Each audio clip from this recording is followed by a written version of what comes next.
Welcome to the Mediate Your Life podcast. I'm your host, John Kenyon. On the show, I guide guests through challenges and conflicts in their personal and work lives, and in their experience of the larger social political world. The Mediate Your Life approach helps people bridge differences and heal divides, using principles and processes based in empathic communication, a mediation framework, and mindfulness. Each conversation is a forum for learning and healing, not only for the guests, but also for the podcast listeners.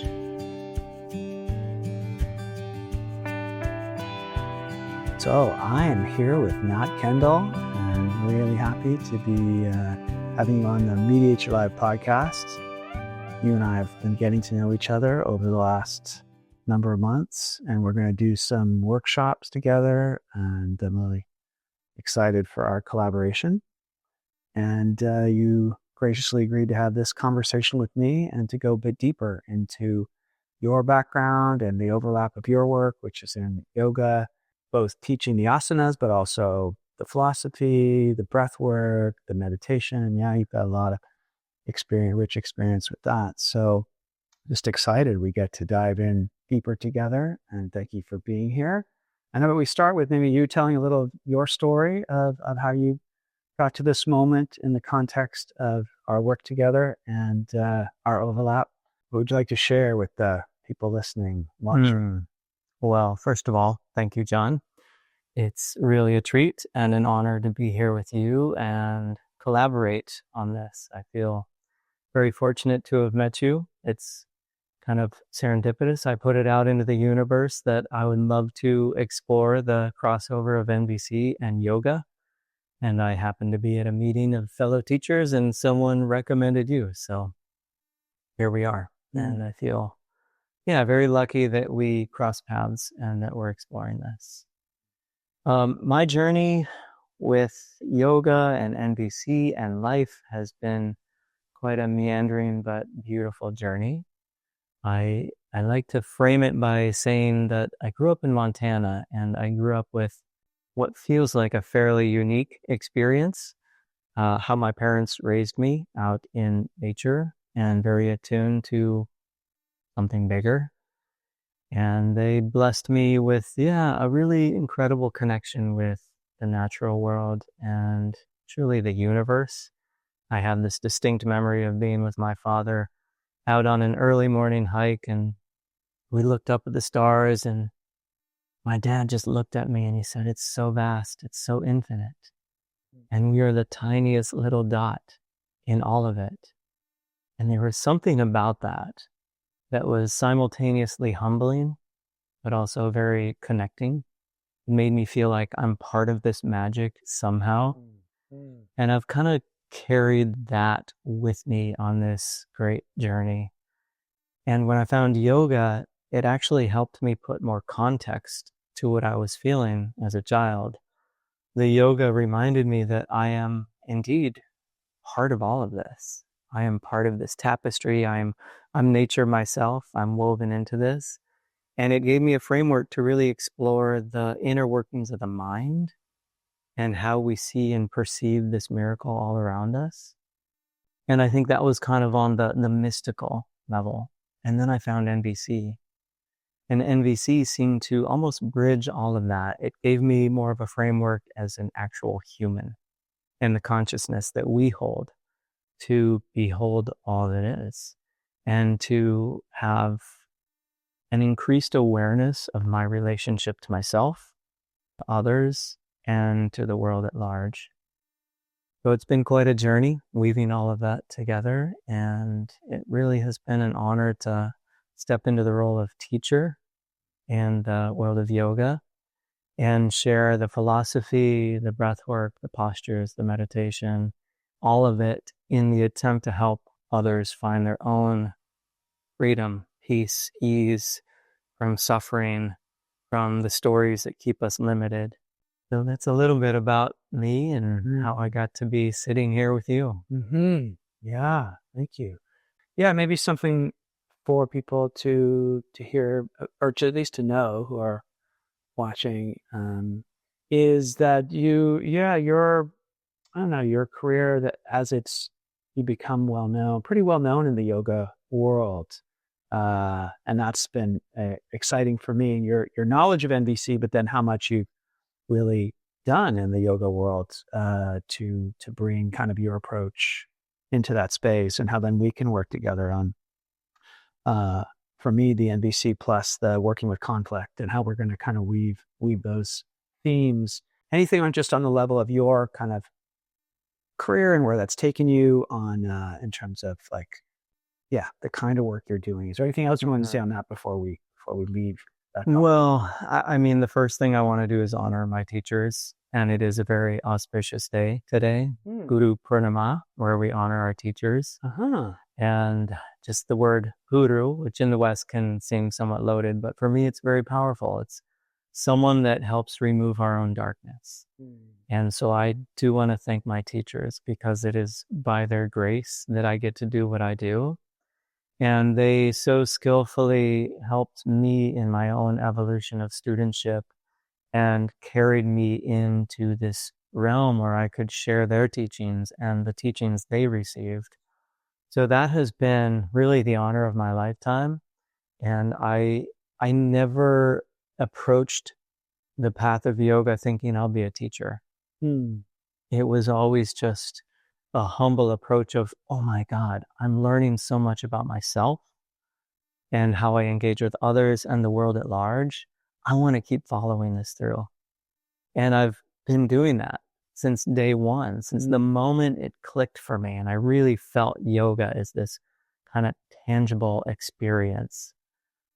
And all the doors have opened up from that place of real, I think, authentic curiosity and exploration, without feeling like this is the path I'm set. I'm going to be a teacher. I'm going to do this. It was studentship first. And I think that really paved the path for me to stay authentic in this role and not think I'm trying to get somewhere to do something else. It was all just, here I am, show up. I roll my mat out every single day. I get the meditation cushion out every single day. And it was the grace of teachers and my own dedicated practice that really have set this up.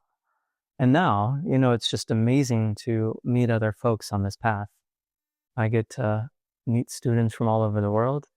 I lead retreats in so many amazing places. And as you and I were just sharing about, when we get to come together in a collective and we take off some of the armor and we just bear witness to each other in the practice of yoga and just in relating, it's profound what happens. So it's been the greatest gift. It continues to help me evolve and awaken and step into who I am and shed who I'm not. So, and quite the journey. Yeah, I want to go further into those things. And it really resonated with me as well. Like when I got into nonviolent communication, I just could feel, just like you were saying, I love how you worded it, but just like, this is the path for me for myself, and how much I love it. And, my teacher, Marshall Rosenberg, but like all the community I was coming into, and then it was like, I guess if this is going to be my work, I need to teach it and do but that's been a struggle for me, just to learn how. But just the love of the practice itself. And I'm hearing you say that has kept you feeling like kind of humble and authentic, and just so much like grounded in your own love and passion for the work, rather than so kind of goal oriented, which is in our culture especially very easy to get caught up. Predominant. So that's I like hearing you talk about that. And there's deep wisdom in what you're saying. I feel about it. Well, I resonate with that interesting challenge of, I've found this path for myself. I've dedicated my life to it. And then how do I teach it? And I think that keeps us honest. For me, it does. I don't ever want to get set in the way of like, this is how you do it. This is what I learned. This is how you do it. I think that continuous inquisition helps us become better teachers. I'm constantly assessing, like, is this effective? Is this landing? Is this actually helping people transform. And the more we walk this path, I think, well, especially with yoga, the deeper I go, the more I realize I don't know. And I succumb to that. I give into that because there's beauty in that, because that, I think, creates the space where we can see everyone as an equal and realize we all have something to teach each other. And so in my own surrender of that process, I get to be the continuous student and perhaps help illuminate something for another as well. What I love is that as you're saying that, I really feel the truth of you saying that, because that sometimes people say those things because those are the right things to say. But I really feel that authenticity from you and how I'm getting to know you. And there's something so humbling too about being in that student as well as teacher role, and not taking the teacher and having the humility of that role. How much we're also just learning and trying things, and however much experience we have. So I love that you how you kind of seem to embody that as well as speak to it. And makes me even more excited for us to work together. So yeah, maybe we could delve a little more into some of these ideas that come out deeply in yoga, but also in nonviolent communication. The idea, well, you started with this really moving. Actually, I could hear myself getting touched by that time with your dad, or moments of that experience of the vastness and the oneness of it all too. But like that, how to go deeper and deeper ourselves into it, and then how do we possibly share that with others, that, you know, to have that kind of experience. And for me, in the mediation framework of the two chairs that represent duality and polarity and conflict, and the third chair that represents that unity consciousness, but I find there's so much mystery about that. I'm so often really pondering what it means to be in the duality of life, and the reality of suffering and challenge, difficulties, and then this ability to have a self that is holistic. But there is a deep paradox, I think, in yoga or Buddhism or other traditions, where it's like, is there a self or is it no self? You know, is it a big self or is it just no self? And even in the work of internal family systems, which I integrate a lot into my work, there's this idea of a self, but it's often talked about in these kind of paradoxical ways. So, and it's so important for me because it's like, how do we relate to conflict within ourselves, between ourselves and others, with the larger world? It's all this conflict in the world. That's such an important perspective to relate to conflict at whatever level. That's that self, or I call the third chair. But, you know, what is it really? What is that? Is it individual? Is it collective? It's some higher consciousness we're tapping into. And then there's the whole kind of the unity of everything. And so anyways, coming from, I'm sure we could spend days on this, but for this moment, is there something you'd want to share that kind of comes alive about kind of how you hold that, how you maybe wrestle with that, all those kind of paradoxes and mysteries? Yeah, I think wrestle is a good word. Wrestling with the paradox. And it's one of the things that I love about yoga so much, is that it presents the paradox, and it doesn't necessarily say, here's the answer. It doesn't say, here's the solution to it all. It just says, life is a paradox. And that's the beauty of it. It helps me zoom way out. There's something about that. I can zoom way out and I can see that it is all a paradox. All of it. From the duality to the oneness. And how to reconcile that, especially in the human awareness, the human consciousness. How do we begin to make sense of that? And I can't pretend like I have any of the answers. But I love that. It gives me space and permission to say, I don't know. And let me attempt to hold that I don't know-ness and that paradox with more compassion for myself. And in so doing, I have compassion for other. And I have compassion for this world at large. And I can smile when others think they have it figured out. And I can think that's adorable. I don't. It's a humble showing up over and over and over again to ask those questions. And the inquisition, I think, will inevitably lead us closer inward to self, which is what we're talking about. And we'll get glimpses of that. We'll get the glimpse of, I am just awareness. I'm just observing all of this unfold right now. And I don't need to know the answers. And how I've used nonviolent communication to explore awareness. So the way I think of it is there are these, in nonviolent communication, there's 4, I think of them as portals, like doorways into connection. There's the observation level. I think of the mind, observing the mind, all the perceptions and thinking of the mind. And then the feeling is the body level of experience. And then the need level is what's universal and the holistic and ultimately one. And then the request kind of being the action, the loving action part of experience.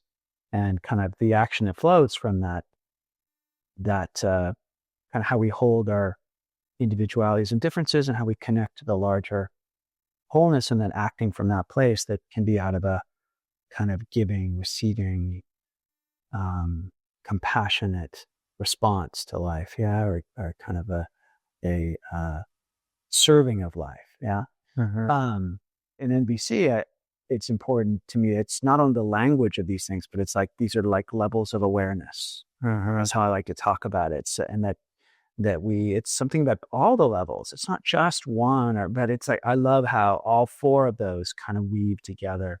And I'm curious, in you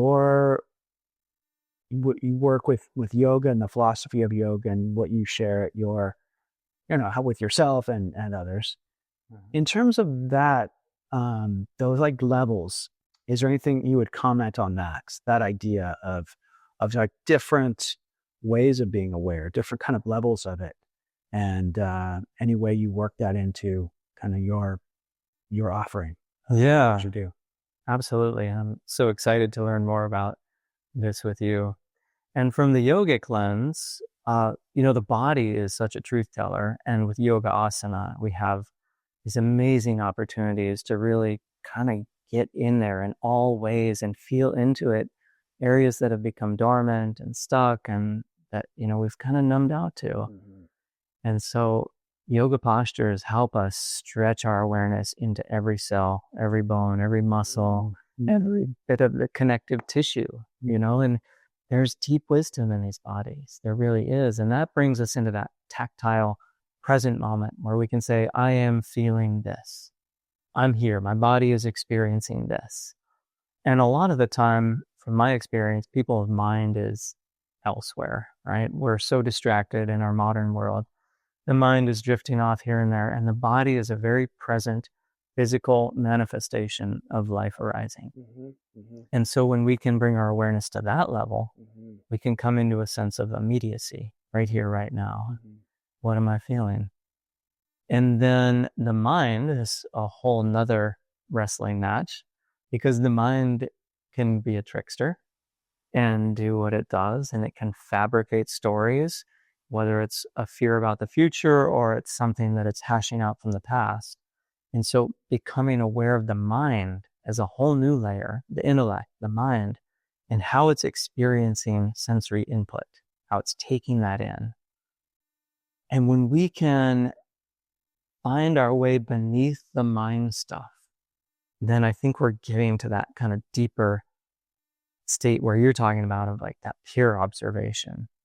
So there's the physical form, there's the mind, and we're getting into that pure awareness underneath all of that. And we use breath, we use really subtle body things to help explore what the mind is up to. And it's almost like we are attempting to create enough distance from the thought, from the thought patterns, that we can take a step back and say, oh, that is just a thought. And we can do that with pranayama, all the breath work, even just the meditation practices, just to try and In a moment. Space around all that. Space around all of it. Yeah. And I think that's what so many people are craving right now. I talk to people all the time that come into class and they're like, my mind is just full. And when your mind is so full, it's hard to zoom out. It's hard to see the big picture. But when you come back into the body, when you feel the breath, when you move into these more subtle realms, then you can create that space. And in that space, you get freedom. As you're speaking, some things I've been learning so much coming out, actually the trauma field, because that's become more and more mainstream, and how the idea that trauma lives in our bodies a lot and gets stored and kind of frozen, and we hold it, and that ability to really go, as you said, really go deep into our bodies is what's healing. And I heard you say both. It's like, how do we get some sort of perspective on our thoughts, our beliefs, we can get so mesmerized by or so just locked into, but also how do we truly get into our bodies, into that cellular level of where things are stored and that we can process, we can really work through in a way that kind of integrates and heals, right? And that I imagine that the combination of the meditative focus, the breathing, but also the movement, like that's something you do that I don't. You bring in all this, like the asanas and the yoga movements to kind of help deepen into the body, right? And so I'm just looking forward to all learning more about all that, even more about the body and how the mind and the body kind of getting connected. So I don't know if you want to say anything more about that, but you also touched on like the larger, or what I heard, or what I started to think of is these larger stresses and challenges that are happening in the world, especially now, socially, politically. There's so many things that are more present to us, I think, now than in other time periods, at least more recently. I feel like it's really come in the last number of years. What's happening on that level is creating so much stress and strain. So there's our normal kind of conflicts and challenges we go through, and then there's all that's happening on this bigger level that's creating so much stress for people, and fear and anger and just all kinds of big reactivity to what's happening, and the clashes between people, groups, and identities and identification. So I have the sense that we're talking about like how to really help people at that level too, relate to that level because of how important it's becoming. And that's become more and more important to me. But as you're talking, I'm getting a sense of how your approach really supports all of that. But anyway, anything more you want to say about hearing me reflect that back a little bit about all that, the body, the big picture of things? You're already saying it, but is there more? I just feel like it's so important right now. It's so important right now. And there's so much happening in the world. And I don't know if the human psyche was designed to be able to carry it all. We live in this age of mass information, and we're constantly trying to discern what is real, what is not. How does it impact us? How does it impact the whole, which we're part of? And it's so much to hold. It's so much. And that comes back again to the paradox and wrestling with this. How much can I possibly hold? I get a sense from you, John, that you're empathic and compassionate, and you want to hold it all like I do. And I want to bring healing and awareness to all. And it's so hard because we are up against a lot right now. And humans have never had to deal with this amount of sensory input. It was at a totally different level. I feel like human consciousness, it's so fascinating to think how it has been evolving, how it's not evolving to meet what is happening. And what we're seeing now is a creation of us, or not us, but we are part of it, we're in it. And most of us are walking around from the shoulders up. Mm-hmm. We're so in our mind. And in our mind, we're typically living in fear, fear of what's to come or what has already happened. Am I safe? And the changes that are happening so rapidly. So rapidly. And yeah, a lot of my work is getting people back into the body. Let's start there. We're actually animals, right? We're actually wild, dynamic, living, breathing expressions of life. Grown out of this earth, this world. From the soil and returning to it. Yeah. And we have somehow kind of minimized our experience from the shoulders up. And we're just this little tiny pinpoint of perception. And we thinking about self, like we have limited it so much to think it's just my little corner of the universe and everything revolves around me. And all I do is about protecting that and my safety. And when we're operating in that place, we're forgetting the totality. And it's so scary and lonely. Yeah. And so I don't know, coming back to the body is important right now. Feeling our feet on the earth, feeling the breath move the lungs, feeling the temperature on our skin. And yoga asana is like, hey, we're going to stretch out everything. Yeah. You're going to walk out a brand new expression of life if you let that happen. So yeah, it's really wild to witness what's happening right now. It's heartbreaking. And here we are. This is the paradox continuously. Here we are this time. Yeah. Yeah. And what you're saying is that moving out from that very individual sense of self to this really interconnected, interdependent, relational self that's just it can be so grounded in earth and soil and forest and waters and you started out with the whole cosmos, the mystery of this incredible cosmos we're in. And something about how do we, keep expanding to that to help us with all these incredible challenges that as individuals we're facing, as humanity we're facing, as just living beings of this planet that's really struggling right now with, I think, the impacts of so many things. Lately I've been thinking so much about like where humans have been going the last, say, 10,000 years. With the agricultural revolution, we started accumulating surplus. And then with that kind of energy, we could start doing more and more and more technology, bigger living in cities, and it's been growing. But as we've been growing, most of humanity that way, not all, but most, we've gotten more and more disconnected from these things we're talking about right now, the land, the relationship with each other, with the other living beings of this planet. Like we've gotten more and more disconnected and more into kind of control and dominance and extraction and consumption and all these things that have led to incredible advancements and really amazing things. But then the cost of like how we're just so disconnected in so many ways. And so the ways we can do so much violence to each other and to the earth and lose empathy, lose connectedness, right? So I feel like your work, my work, so many of us around the world kind of trying to, how do we find a way back to that sense of connectedness again?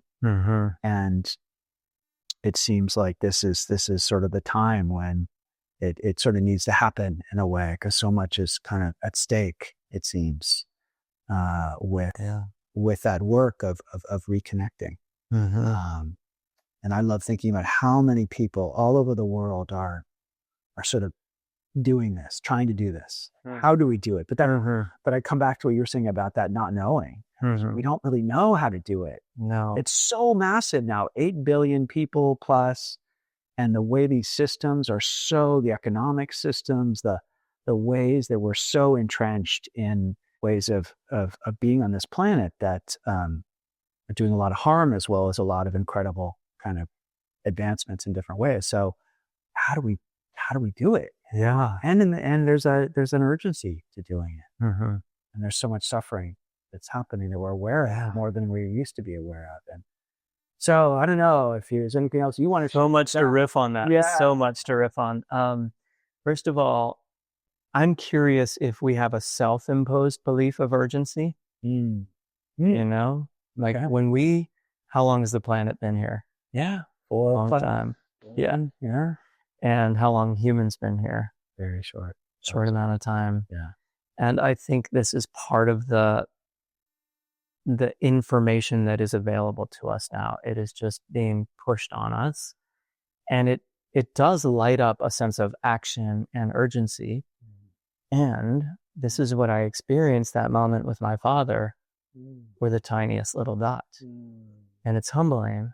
And that doesn't by any way disregard the need to take action to make the world a more just, equanimous, habitable place for all. And the truth of it is that we're just a tiny dot here. And so I try and keep that in mind when I think about that. And again, I don't want it to diminish my sense of urgency to take action and be proactive. But if I lose sight of the big picture, which is my interconnectedness to all of it, then I don't feel like I'm operating from a place of real truth. Right. And I lose the mark where I actually could be going to serve best. The holding that larger truth. Yeah. At the same time as doing what we can do. Totally. To make things better. Yeah. And then the other thing I really wanted to riff on when you brought up the agricultural revolution. Yeah. This was such a pivotal moment, I think, in human existence, because all of a sudden we created the dynamic where I have more of this. This is mine. Yes. Ownership. Yeah. And there's a term from yogic philosophy, aparigraha, which is to not hoard, to not grasp, not covet something. And it's a very basic tenet from the yamas and niyamas, which are a set of 10 guidelines for how to interact with self and the world. And that one right there just points to that, because that moment created this whole trajectory. And as technology continues to advance, mine, holding on to this, whether it's money or a material thing. And for me, that creates so much disconnection. I mean, we see it everywhere. It's on a massive political scale. It's within neighborhoods. It's that need, that thought that we need to control what is there. And that changes everything, instead of just the free exchange of energy and phenomenon. Oh, you need to eat? I have food. It's right here. Oh, you need water? There's water out here. Yeah. And so we've really strayed in a big way from what could be a harmonious coexistence. And I'm just taking note of how much the agricultural revolution shifted things. And the ability to build a ceramic container. So someone could store something and say, mine. Whereas in the past, we would just go pick the food and eat the food. Yeah. It's complicated.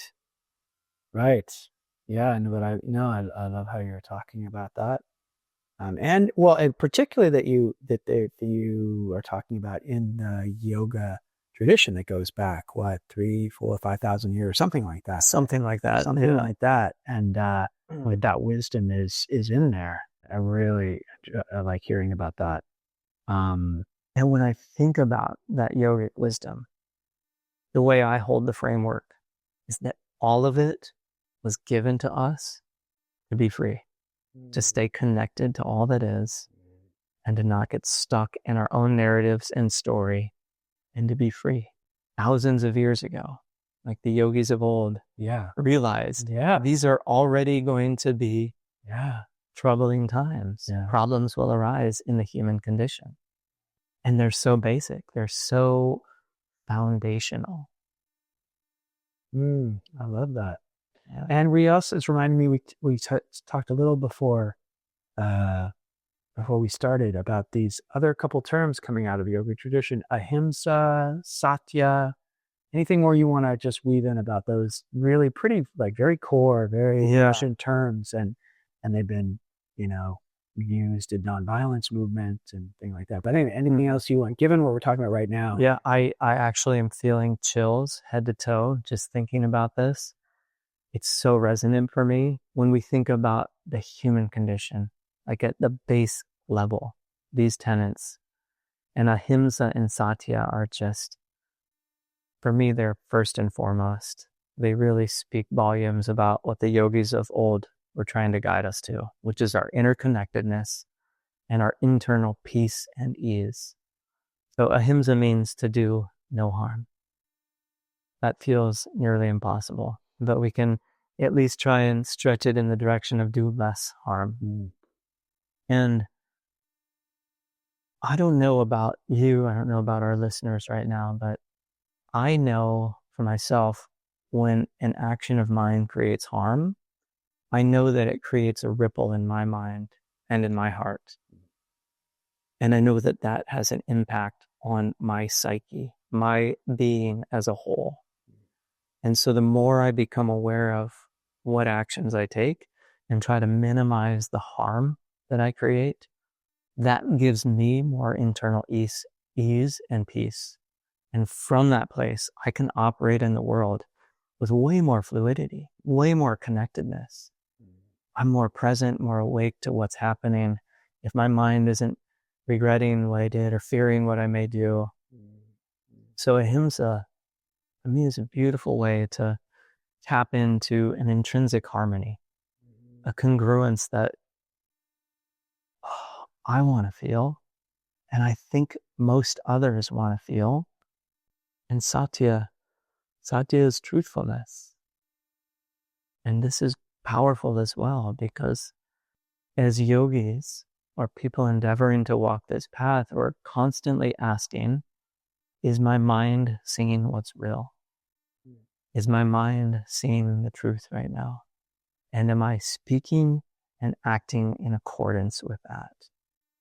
Also coming back to our modern age where, that's such a big topic, the truth. Oh my God. Hard to think we're even tapping into what truth is. Yeah. We're facing it on such a massive scale now. Massive scale. So deep, going to be the loss of truth in a way, and not trusting. Mm-hmm. That's it. That's what's so important right now. Not trusting truth. Which is why your practices, the yogic practices, are so important, because they bring the body back in. The body itself has a barometer for truth and wisdom, and it knows it. It feels it on a cellular level. And when we're disconnected from it and just walking around from our shoulders up, we're no longer able to decipher and discern what is real. Yeah. And I'm not talking just factual information, because a lot of the human mind can get fixated on factual or intellectual information. I'm talking about capital T truth, which we have so strayed from. Yeah. And bringing it all full circle, capital T truth, we came from the earth, we came from the dirt, all of these cells, and we return back to it. All of us, and no one escapes. And there are plenty amongst us that think, no, I have forever, and I'm going to hoard everything. I'm going to make it mine, and I'm the most important thing in the world. And that is causing so much suffering, so much friction.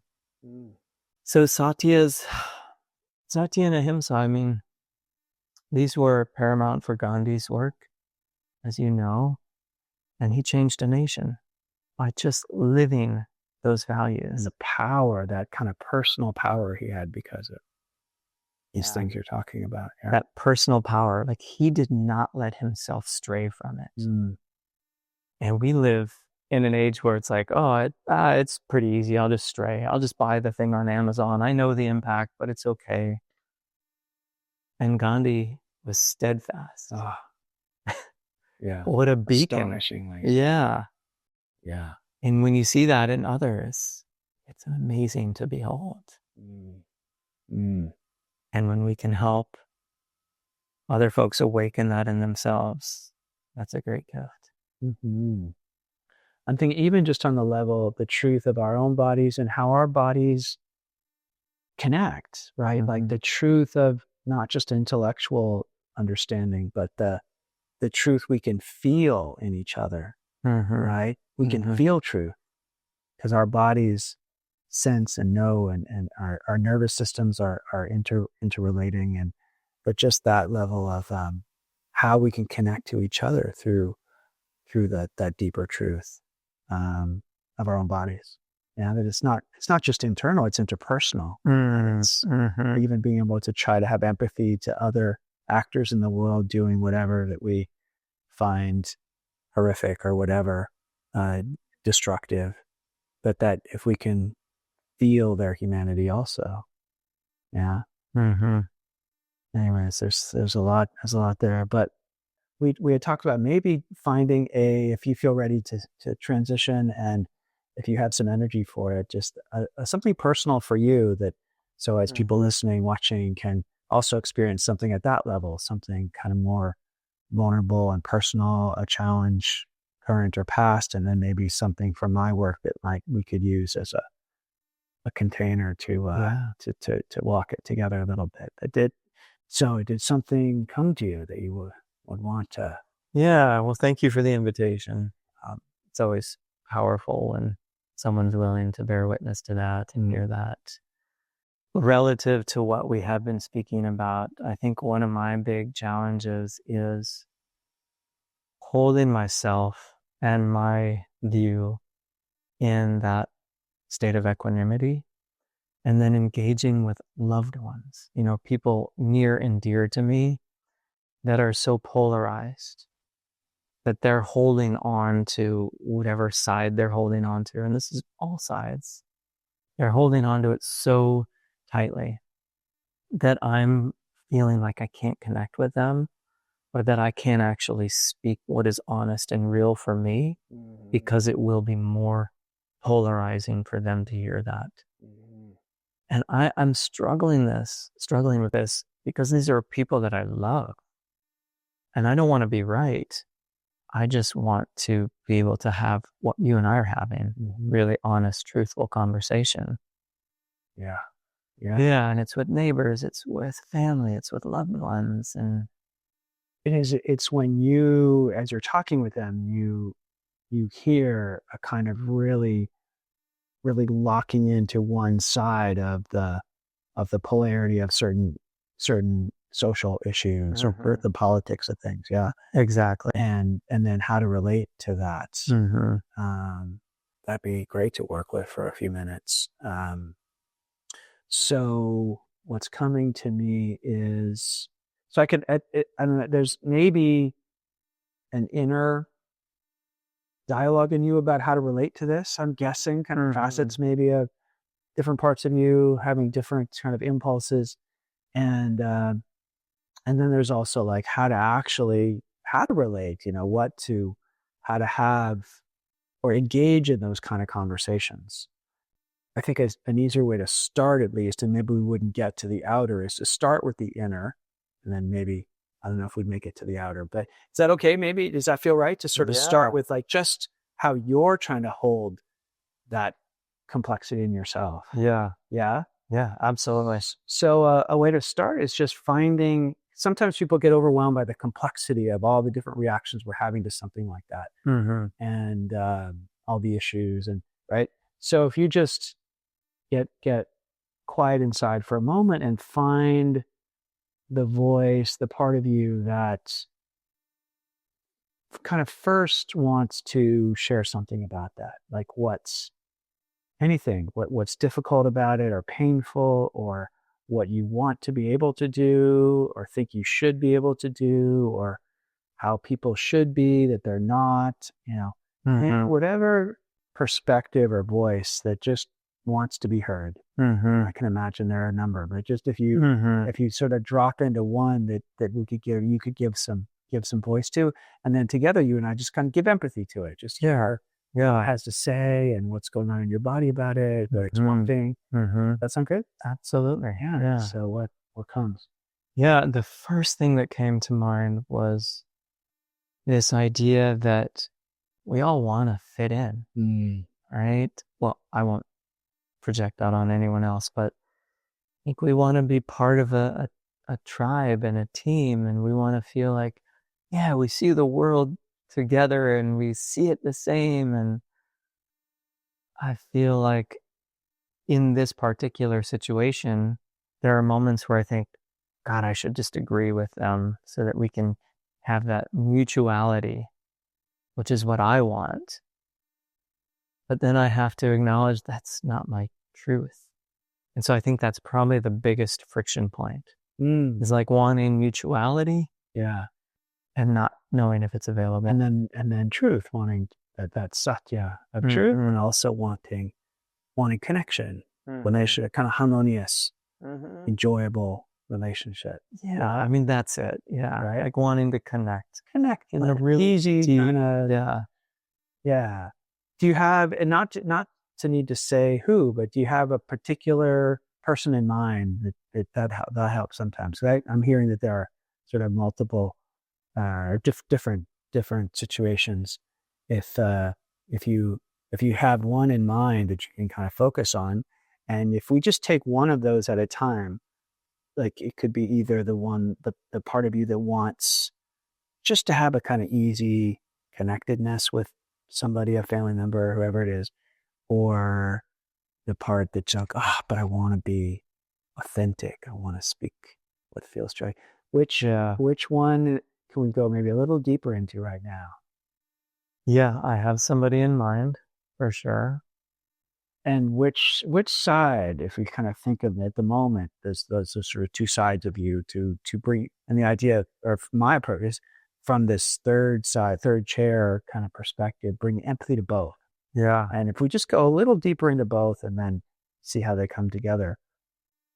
If you're thinking of a specific situation now, what's if we went a little deeper into one side or the other, what side would we start with?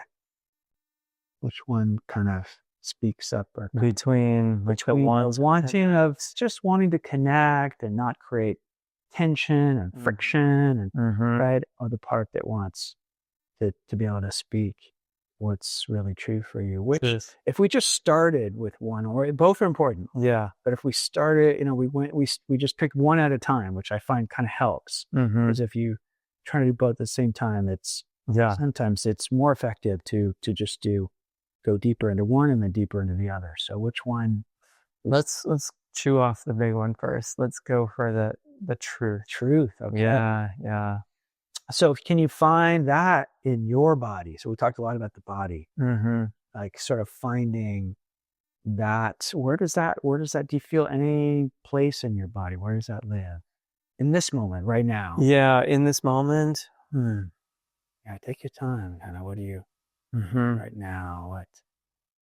I mean, it really feels just kind of central to my whole abdomen, like the whole rib ring and up into the sternum. Yeah, just right around the belly. Okay. All right. And is it okay to just kind of be with that, with this, that we can kind of be with that place in your body and what that's holding, and just that, as we were talking about earlier, just that being present in the body with attention, that sort of warm attention. Yeah. We do that for a moment together. Just really be like, and this deep longing for the truth, speaking the truth, expressing that, being that,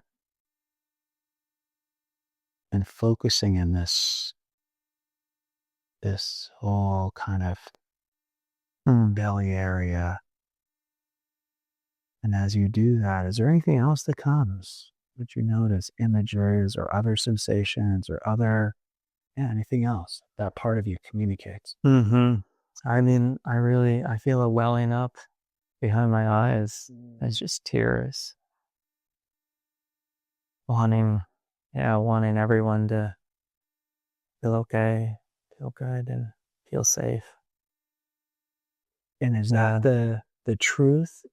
That this part is the wanting that for everybody rather than the sort of the taking sides. Yeah, that's exactly it. I mean, it makes me cry just thinking about it. Just a way to break through what is so polarized. Yeah, bring connection back. Stay with that. Yeah, the breaking through what's polarized in order for a certain kind of connection that actually brings emotion into your eyes. Mm-hmm. Yeah, is there any kind of images or words that this part of me is just sharing? Yeah, I mean, I'm thinking of family members right now, and I see the pain that this causes them. And that actually brings me pain because I feel that with them. And yeah, I want that reconciliation and that healing and that ease for them. And I know that that can only come when we're not at odds with one another and when there's not animosity towards other people in our life. And so I'm really feeling that for my loved ones. And wanting to express that somehow, wanting to speak to that. Yeah. Yeah. And somehow support that happening. Mm-hmm. Okay, so yeah, we're doing this in a kind of an abbreviated way. Is there anything, does that part for this moment feel complete, that we've connected with, given voice? It feels like a beautiful level of awareness. Like I went a couple layers beneath what felt initially like the thought I wanted to explore, and now it's deeper. And through that deepening, I get to a deeper truth within myself about what it is I would love to see and experience. And that was great. Tender. Yeah, but yeah, good. Well, I'm moved that you're allowing yourself to go to those places. Thank you for that. So if it feels right and an okay time, maybe just to find that other side, that it was that, like, the connection, a different kind of connection, maybe just wanting kind of an ease of being able to hang out, talk in a way that doesn't bring up maybe discomfort or tension or right. So how would you put words to it? And maybe just like literally kind of shifting over and finding that, maybe where's that in your body, or how you can kind of give voice to that aspect of you that's also wanting something a little different. And then how do we bring these together ultimately? But first, but if you can, just allow yourself to really sink into this other side that's kind of wanting something a little different, but maybe similar if you go deep enough. Yeah, I mean, it comes right up, John, and just thank you for creating the space for me to have this. When I think of the connection, it's really a deep yearning and a deep knowing that there's a different way for humans to coexist. And call me idealistic, but I think there's another way. And that's the connection that I want. That's the synergy that I want. That's like the co-creation of all showing up to this together. And being human is hard enough. Why don't we lift each other up together? And it's just like collective connection that I want, not only for myself, but for everyone around me. Because I think we can do so much more and go so much further when we have that. Yeah, and even, in the specific example of the ones that I'm thinking of where I experience that disconnect because of the polarization, I also know, because they're family, I know how deep and loving and collaborative we can be. So when I experience the opposite of that, it's heartbreaking when I know there's another way. Yeah. And it aches in my heart. It's a heartache. Yeah. Let me see if I'm getting it. That in a way that the need is so similar, the same, even a certain kind of connection that is possible and that you would want for anyone. And there's sort of different strategies. One is to kind of speak that truth in a certain way. The other might be to not talk about something, to just focus on connecting at whatever level somebody can and just kind of enjoying the being with them and not get into if I'm following it right, sort of the talking or not talking about something, but that ultimately the same need of connection that you're wanting. Am I following you accurately? Yeah. I mean, they're so intricately woven together. Even though they're two strands, they're so linked up. Mm-hmm. Yeah. Yeah. Yeah. So as you, from the place in you that can hold both sides. And for me, that's like the third side that holds the duality. From that place in you, how do you sense these two very kind of similar but distinct strands in you?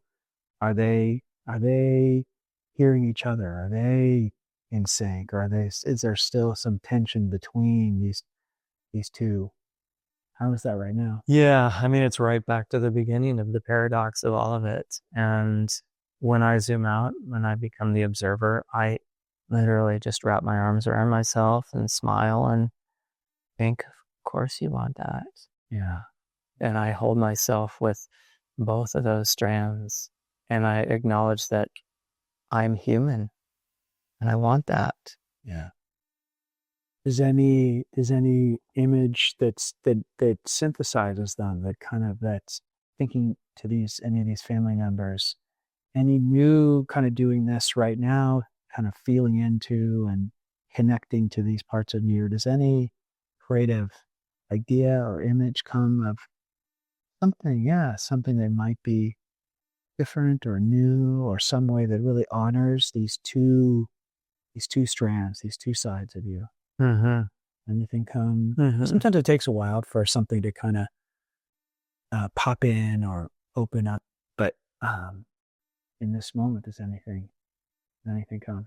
Yeah, I can actually picture myself in the setting and I can feel a levity, and it's actually what I see as like a dance. Uh-huh. I see these kind of different spirits in human form just kind of moving through the space with much more ease and a levity. So a lightness and a levity to be able to, but to somehow engage on these polarizing levels, but in a way that brings a certain kind of lightness to it.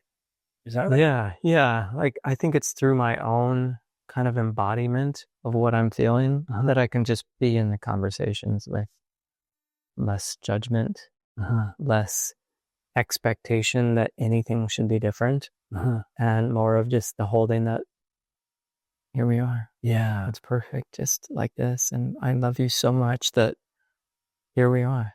Yeah. Feel that. And that's what just popped into my mind was like that not knowing space that you've talked about. Mm-hmm.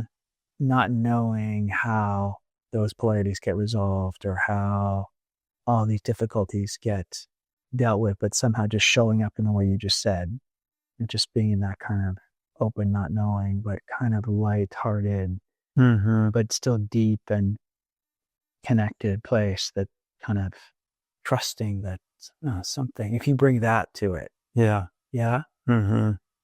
Yeah. Yeah. Yeah. That's inspiring to me as well. Thinking about that.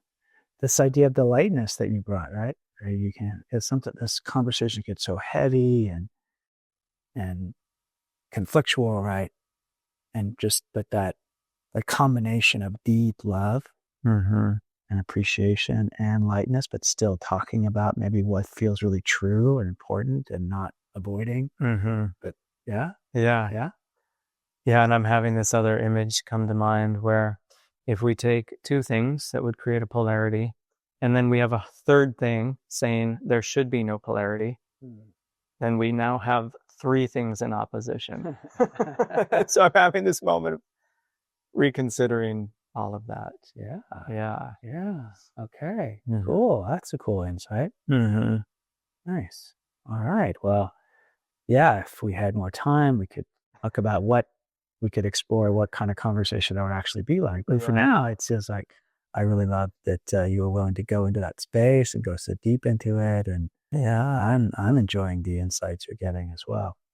So if that feels complete for this moment, yeah. Thank you. You're welcome. Yeah, thank you. And I don't know if there's anything else you want to say about what that was like, or just any other things we haven't that you want to say before we come to some completion for this moment, this conversation. Is there anything else you want to share right now?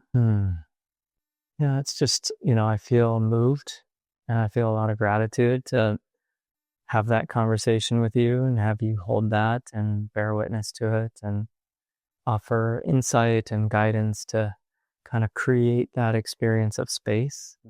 It's really powerful. Thank you. I feel complete and I feel a lot of excitement. Yeah. Me too. You and I have spent time talking and walking and connecting, but this like a really, deeper dive we got to do in this kind of this format, talking in this way. I really, really enjoyed it. And I feel also very excited about what we're planning to do together. Thanks for being on the path with me. Thank you. Thank you for listening to today's conversation. If you enjoyed this episode, I invite you to subscribe to the Mediate Your Life podcast and follow me on LinkedIn and Instagram at John Kenyon. You can also download the Mediate Your Life app to practice these principles in your own life. With love, empathy, and care, I'm John Kenyon. Thank you for listening.